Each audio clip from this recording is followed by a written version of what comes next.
Mwiriwe neza, reka nongere nguhereze ikaze wowe wahisemo kubana natwe uyu munsi kuri YouTube channel Amategeko muri Sosiyete. Nk'uko mumaze kubimenyera, iyi ni YouTube channel yakorewe Abanyarwanda mu rwego rwo kugira ngo bajye babasha gusobanukirwa amategeko y'u Rwanda ku buntu nta kiguzi. Nkaba njye bahereza ibiganiro bijyanye n'amategeko, amazina yanjye ndi Alvis Cyubahiro, nkaba ndi umunyamategeko. Uyu munsi nkaba nabateguriye ikiganiro cyiza cyane kivuga kuko wakora amasezerano y'ubukode bw'inzu yizewe. Ese amasezerano y'ubukode bw'inzu yizewe ategurwa ute? Ibi nibyo tugiye kureba muri iki kiganiro. Ndakubwira uburyo amasezerano ategurwa, ndetse akaba ari n'amasezerano akomeye cyane ku buryo umuntu wese wayategurira igihe yanze kukwishyura uhita uyafata ukayajyana. Ushobora kuyajyanira umuhesha w'inkiko akagufasha kuyarangiza binyuze ku kuba wayajyanye mu rukiko, ariko uyajyana mu rukiko bakagutera kashe mpuruza, ukayajyanira umuhesha w'inkiko akagufasha kuyarangiza, ndetse akaba yafatira ibintu by'uwo muntu wanze kukwishyura. So ubu ni uburyo ngiye kukwigisha bwo wateguramo amasezerano yizewe y'ubukode bw'inzu. Niba ari ubwa mbere ugeze kuri YouTube channel, ndagushishikariza gukanda subscribe ndetse no kuri iyo nzogera notification kugira ngo bijye bikorohera gukurikira ndetse no kubona ibiganiro byacu mu buryo bukoroheye. Reka noneho twongere dusubire mu masegonda make nkubwira uko wategura amasezerano y'ubukode bw'inzu yizewe.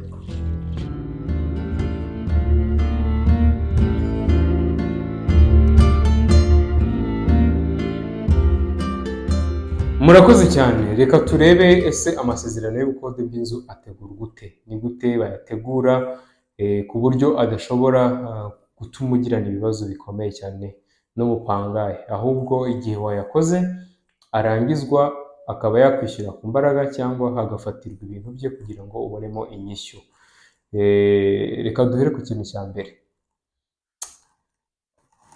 Mubanza mukandika aho amasezerano akorewe n'itariki ku ruhande. Iyo ibyo ngibyo birangiye, icyo mushiraho mwandikaho ku point ka mbere, mwandikaho amasezerano akozwe n'aba bantu bakurikira. Wa mbere, reka dukoresha amazina asanzwe twese tumaze kumenyera. Ushobora kwandika nyir'inzu ariko abenshi babita ba landlord. Landlord mukandika amazina ye n'aho atuye. Ukodesha mukandika amazina ye n'aho atuye. Iyo ni point ya mbere. Point ya kabiri mushiraho umwirondoro w'uwo mutungo. Icyo ukodesheje ni iki? Ni inzu yo guturamo? Ni botike? Ni iki? Urugero, niba ari inzu yo guturamo cyangwa inzu yo gucururizamo, mushiraho aho iherereye nabyo mukabyandika. Inzu imeze gutya iherereye ahantu runaka. Ibyo ni ibintu bigomba kujyamo. Iyo ni point ya kabiri. Point ya gatatu, igihe muzatangirira kubaranwa. Hari igihe ushobora gukodesha umuntu inzu nk'uyu munsi, ariko mukumvikana ko muzatangira kubaranwa ukwezi gutangiye. Nyuma yo ku kwezi kundi kwezi gutangiye, aba ari bwo mupanga ko muzabarana.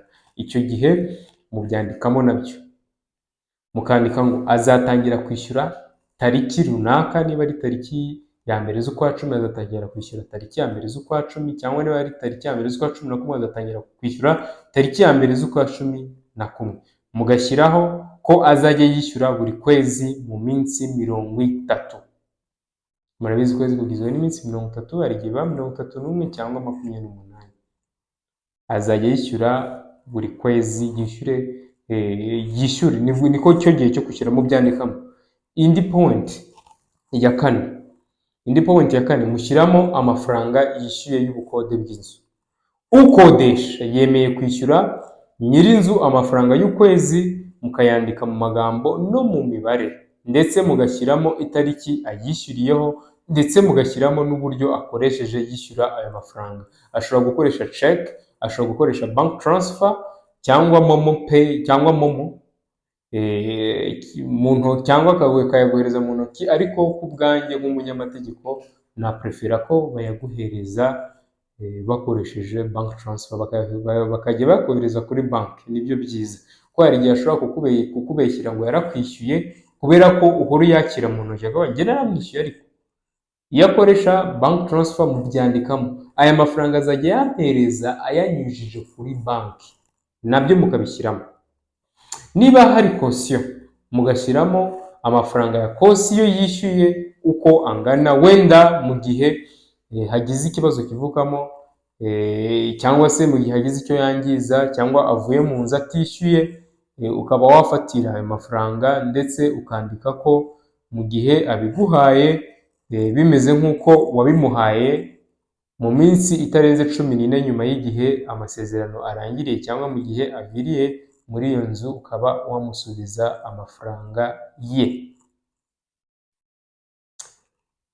Ikindi kintu, point ya 6 ushyiramo inshingano z'uwo uhaye inzu. Mushobora kwandika ko ukodesheje yemeye kuzajya yiyishyurira amafaranga yishyurira amazi, umuriro ndetse n'imyanda bitewe n'uko mwabyumvikanye, ndetse ukaba wanashyiramo ko igihe agize icyo yangiza ari we uzajya ugitunganya. Point ya 7 mugomba gushyiramo ikijyanye no kwita ku nzu umuhaye. Icyo mushyiramo hano muri point ya 7 ni iki rero: mugaragaza uko inzu ayisanze, ndetse mugasezerana kuyitaho neza, ikizajya cyangirika cyose akakikemurira, akagitunganya. Bibaye na byiza wafata amafoto y'uko umuhaye inzu isa.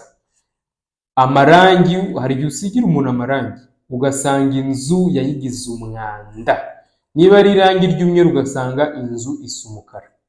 Rero mubyandikamo, mukandikamo ko asanze inzu nuko azayikohereza, mugasezeranya ko ariko agomba kuzayikohereza, ukaba wanayifotora kugira bibe evidence. Ayo mafoto mukayashyira ku masezerano nk'umugereka. Indi point ya 8, mukandikaho ko atemerewe kugira ibyo ahindura ku nzu yawe mu bijyanye no guhindura uko iteye cyangwa shape atabanje kugusaba uruhushya. Hari igihe umuntu umuhereza inzu, ukamukodesha inzu, ejo bundi ugasanga yongeyeho ikindi gice, ejo bundi ugasanga ari guhindura amarangi uko yiboneye, ejo bundi ugasanga amadirishya ari kuyakuramo ngo ari gushyiramo amadirishya ye, ngo ayawe ntabwo yakunze. Ibyo bintu ntabwo yemerewe kubikora, agomba kubanza akabigusabira uruhushya. Hari abantu bashyanuka cyangwa bihereza inshingano zitari zabo, cyangwa we ku giti cye akabikora yumva nta kibazo, ariko ibyo bintu bizateza amakimbirane. Najya kuva mu nzu azavuga nashyizemo amadirishya yanjye, agikuremo. Ibiki n'ibiki bijye mu bintu byo gusambura inzu kandi bidakwiye. Agomba kubisabira uruhushya. Icyo mucyumvikane, tucyumvikaneho neza kugira ngo bibarinde amakimbirane. Indi point ya 9, mukandika ko mwemeranyije ko inzu izajya ikoreshwa icyo iherewe. Niba ari inzu yo guturamo bisanzwe nk'umuryango, mugashyiraho ko ari inzu yo guturamo. Niba ari inzu y'ubukode boutique, mugashyiramo ko ari boutique igomba kuhabera. Hari igihe ukodesha umuntu inzu, umuhaye inzu uvuze ngo ni yo guturamo nk'umuryango, ejo bundi ugasanga ari kuyikoreramo izindi business nk'utubari, ejo bundi ugasanga ari kuyikoreramo ibintu bya sauna, ejo bundi ugasanga ayigize lodge, kandi mukodesheje nk'inzu yo guturamo nk'umuryango. Désormais iki ngiki nacyo mugomba kugishyira mu masezerano yanyu. Nanone point ya 10 mugashyiramo itegeko mushingiraho. Ese amasezerano yanyu ashingira kuri he tegeko? Hari itegeko governing contracts, kandi murabizi ko itegeko rivuga ko amasezerano yakozwe hagati y'abantu aba ahindutse itegeko. Igihe mukoze amasezerano mukayemeranyaho ndetse mukanayanotifiya imbere yo kwa noteri, aya masezerano aba ahindutse itegeko kuri mwe, bisobanuye ko mutegetswe kuyubahiriza. Point ya 11, usoza uvuga ko aya masezerano akozwe hagati ya kanaka na kanaka mu gukodesha inzu, ndetse mukaba mubyemeranyijeho, mugasoza musinya mushyiraho amazina, landirodi agashyiraho amazina ye n'itariki, n'ukodeshwa amazina ye n'itariki. Ibi bintu rero akenshi usanga nk'umuntu umuhereza inzu akakujyamo ibirarane byinshi ntakwishyure, ugasanga umuntu umuhaye inzu nta kwishyura, kuko hari n'abatanga inzu badakoze amasezerano. Hari n'abatanga inzu bakozeho amasezerano mu dukayi twa musana dusanzwe, ugasanga afashe nk'ikayi nk'ingiyi yaciyemo agapapuro ngo twandike amasezerano. Ugasanga rero ni bya bintu biri guteza intugunda cyangwa amakimbirane hagati y'abantu. Wakoze amasezerano meza bikarangira utiriwe ujya kwiteza ibibazo. Hari n'abakorera ku byizere, uriya ni umuntu wanjye ngo najye mu nzu. Ibyo bintu ntabwo bikwiye. Amategeko yacu y'u Rwanda araturengera, afite uburyo akuramo ibintu byacu. Ni byiza kubyubahiriza ndetse ukabikora mu buryo bwiza kugira ngo bitazaguteza ibibazo hagati yawe na mugenzi wawe. Niba ufite ikibazo kijyanye n'amategeko, niba ufite inama cyangwa se inyunganizi, ushobora kutwandikira muri comment tukaza kubibona. Niba wakunze icyo kiganiro nabyo ukabyandikamo. Niba hari ibindi bibazo ufite byihariye bwite ushaka kutuganiriza, nimero yanjye iri aho hasi, ushobora kunyandikira kuri WhatsApp nkareba icyo ngufasha. Murakoze cyane, mugire ibihe byiza.